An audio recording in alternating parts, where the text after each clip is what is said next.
ಯೆಶಾಯ 49ನೇ ಅಧ್ಯಾಯ 1ನೇ ವಾಕ್ಯ.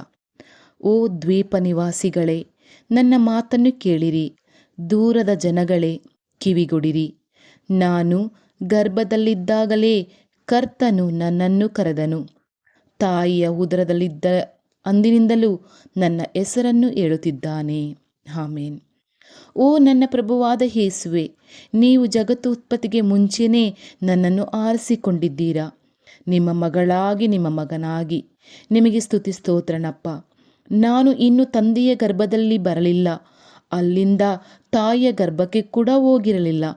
ಅದಕ್ಕಿಂತ ಮುಂಚೆನೇ ಹಾಗೂ ಈ ಜಗತ್ತು ಇನ್ನೂ ಸೃಷ್ಟಿಯೇ ಆಗಿರಲಿಲ್ಲ.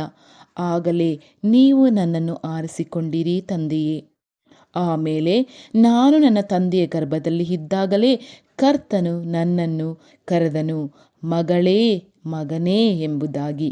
ಮತ್ತೆ ತಾಯಿಯ ಉದರದಲ್ಲಿ ಬಂದ ಮೇಲೆ ನನ್ನ ಹೆಸರನ್ನು ಹೇಳುತ್ತಿದ್ದಾರೆ. ಈ ಮಾತು ಅಂದರೆ, ಓ ದ್ವೀಪ ನಿವಾಸಿಗಳೇ, ದೂರದ ಜನಗಳೇ ಎಂಬುದಾಗಿ ಹೇಳುತ್ತಿರುವುದು ಇಸ್ರೇಲ್ ಜನರಿಗಾಗಿ ಅಲ್ಲ, ಆದರೆ ಇಡೀ ಜಗತ್ತಿಗೆ, ಇಡೀ ಪ್ರಪಂಚಕ್ಕೆ, ನನಗೆ ಮತ್ತು ನಿಮಗೆ ಪ್ರೀತಿಯ ದೇವರ ಮಕ್ಕಳೇ. ಈ ಸಂದೇಶವನ್ನು ಹೇಳುತ್ತಿರುವುದು, ಪ್ರಕಟಿಸುತ್ತಿರುವುದು ಹಾಗೂ ಈ ಸಂದೇಶ, ಈ ಮಾತು ದೇವರಿಂದಲೇ ಬಂದದ್ದು. ಅದು ನಮಗಾಗಿ, ಜೀಸಸ್.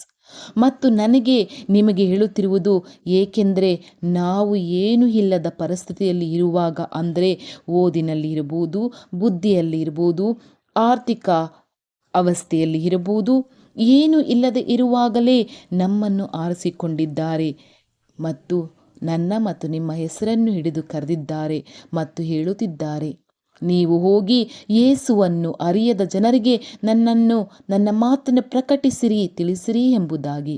ಏನೆಂದರೆ, ಯೇಸುವಿನ ಕೈಯ ನೆರಳಿನಲ್ಲಿ ನನ್ನನ್ನು ಮತ್ತು ನಿಮ್ಮನ್ನು ಮರೆಯಾಗಿಟ್ಟಿದ್ದಾರೆ, ಅಂದರೆ ಹೈಡ್ ಮಾಡಿದ್ದಾರೆ.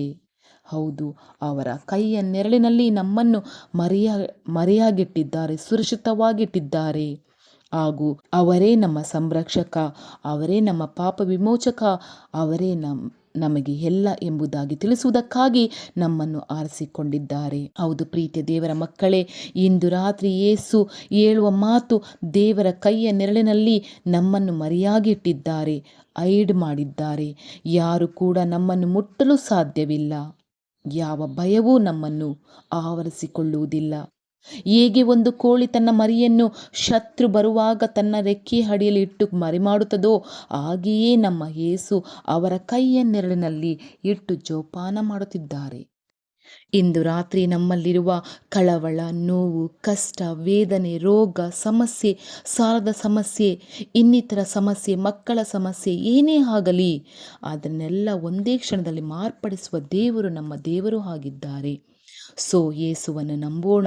ಈ ರಾತ್ರಿ, ಈ ಕ್ಷಣ ಅವರ ಜೊತೆ ಕಾಲ ಕಳೆಯುವಾಗ ನಮ್ಮನ್ನೇ ನಾವು ಯೇಸುವಿಗೆ ಸಮರ್ಪಿಸೋಣ.